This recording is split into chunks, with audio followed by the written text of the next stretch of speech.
Okay, at this time, we have defensive coordinator Zac Alley. Questions for Coach Alley, Greg? Zach, not that you guys haven't had pressure at other points this year, but 7 sacks this week, and I know Rich said you probably could have 15. So was the pressure organic? You guys obviously blitzed a lot. How'd it come about? Yeah, I think we kind of went into the game wanting to make him uncomfortable, blitz and see if they could hold up and could find guys.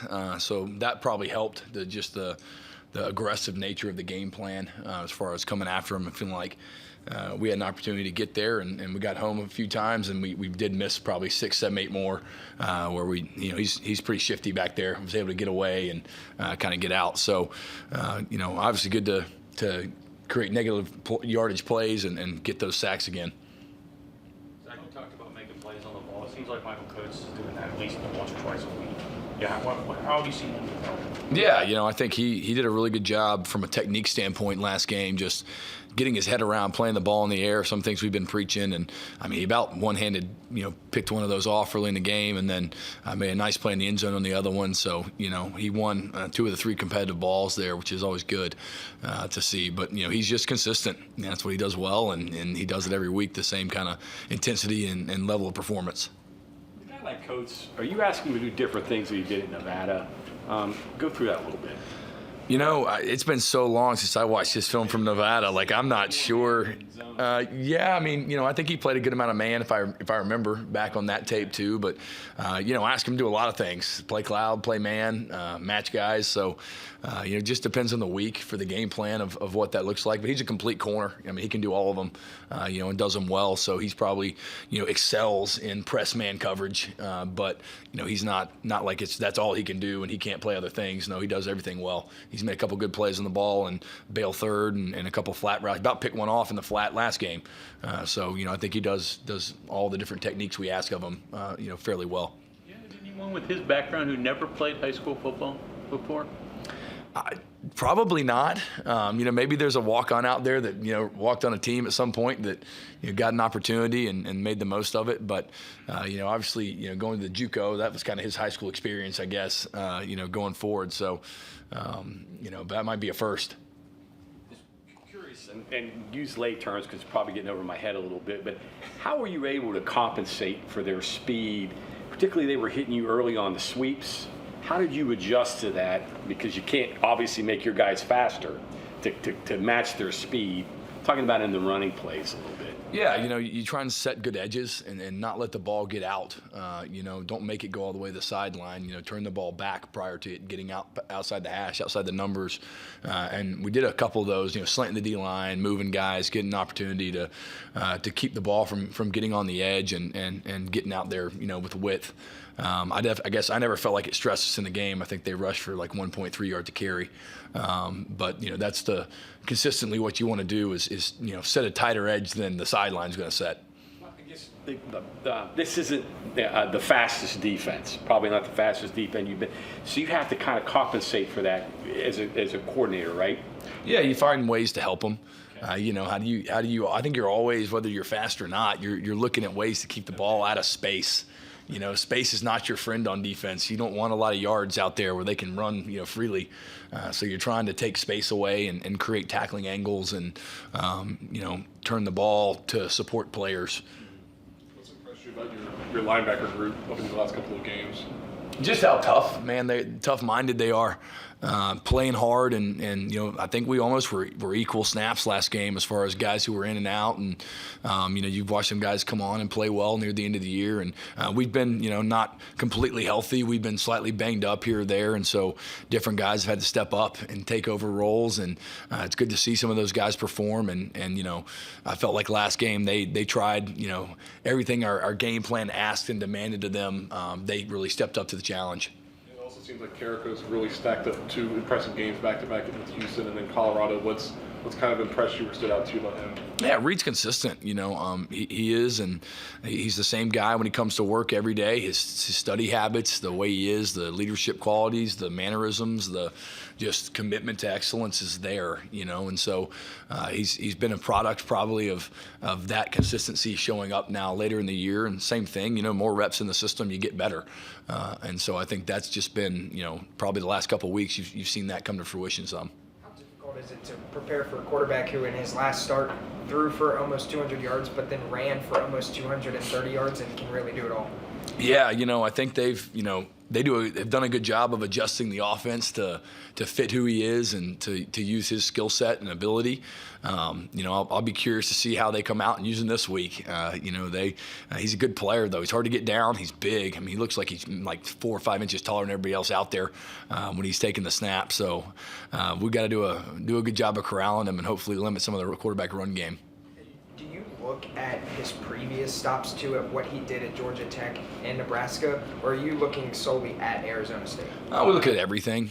I'm trying to peek back, find what he's uncomfortable with, find things that he doesn't like, I guess you would say, and try and imitate or mimic those. But as a whole, obviously they're going to use him in ways they feel like fits in their offense and fits his ability here too.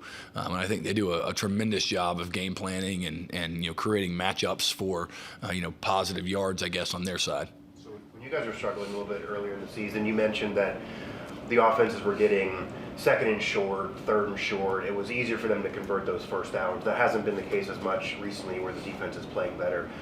Outside of just wanting to generate, obviously, as long of a down as possible, what have you noticed that your defense is doing? What have you been trying to implement to force them into longer second and longs, third and longs, and not make it so easy to convert? Yeah, I think the physicality of the game's been better. The last couple of weeks we've played, more physical and probably more confident and just in the calls and the things that we do. And I think our guys have tried to get to the ball, and that creates negative yardage plays when you get to, you hit them on a couple things and suddenly it's, second and 12, and then that leads to, third and 14, and then now it's hard to get that first down compared to third and 1 or fourth and 1. And so, I think you've seen that too, even the last couple weeks standing up on fourth and 1 and knocking them backwards and getting off the field. That's a big play. It doesn't show up as a turnover in the stat sheet, but you give the ball to the offense on the plus 42-yard line and they go down there and score. That's a momentum swing, and that's something we've got to be consistently working on every week. Do you reuse stuff from, you faced a couple more quarterbacks in the past, do you reuse stuff or look back into some of those past matchups to prepare for this weekend? I think things come to mind always. This like, okay, hey, we did this against this guy. We did this against that guy. He was a great runner. What did we use that for? Or, hey, this is similar to, what we did against Auburn in 2016 when we were on the road down there on 3rd and 5. We should probably look at that. So you do some of those things. I think they come naturally to you as you're watching tape, and you can see patterns and things emerge. So yes would be my answer. It's a little bit of that, and then just what do we feel like this week works the best for this guy. What have you noticed about Ben Vogel's development this season? Yeah, I mean, proud of Ben. He's obviously, he didn't get here till summer, so he was at a disadvantage right off the jump, not having spring ball and all that. But dove right in.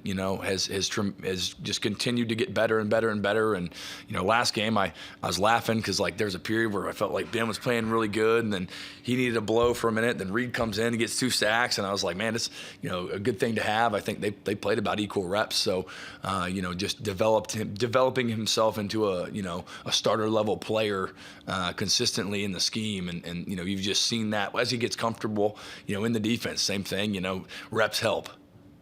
What can you say about Curtis? Obviously this past weekend going in, helping out the offense, but he's been very productive the last couple of weeks too for the defense. What can you say about his determination to help on both sides of the ball? Yeah, I think it's fun. I think the guys like that. I mean, shoot, we forced the fumble. We scored on the pick 6 2 weeks ago. We've had some really good moments on defense, and nobody was as excited as they were when Curtis scored the first touchdown on offense yesterday.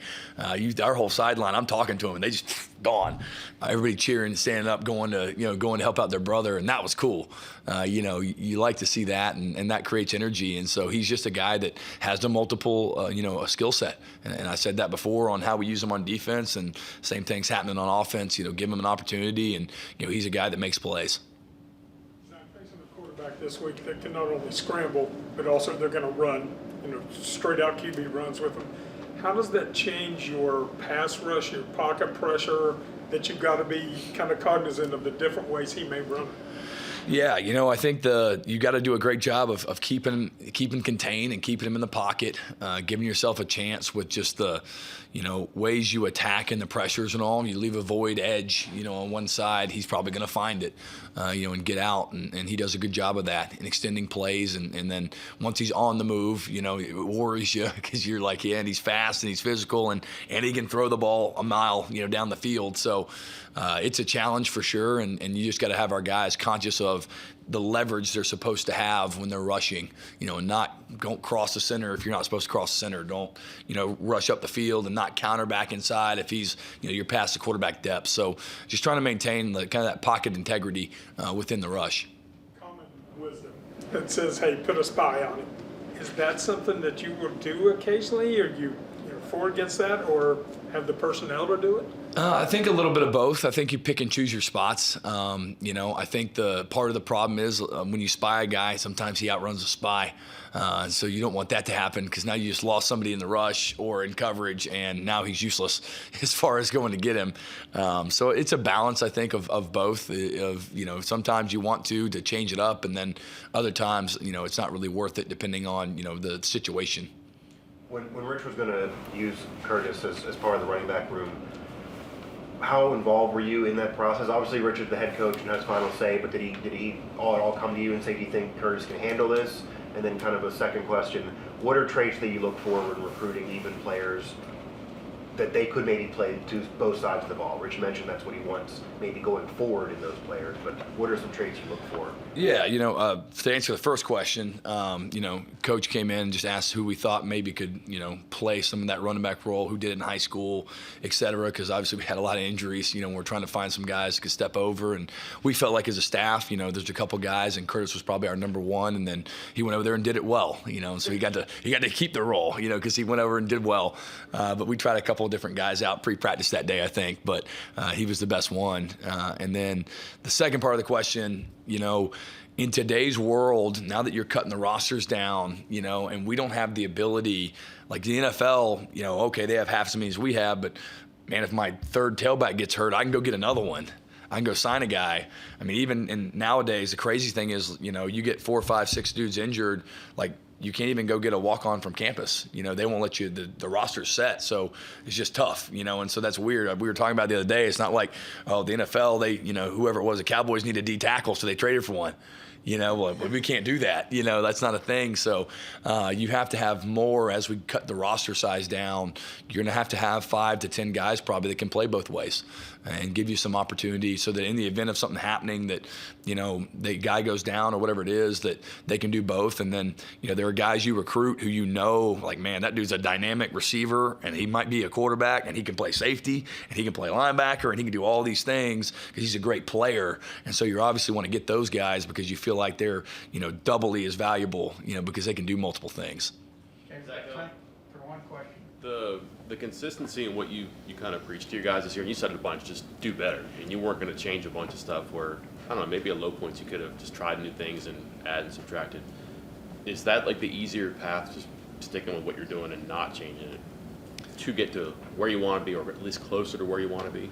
Yeah, I think we're still not there. That's the first thing I think. We give up way too many yards and easy things we could still stop.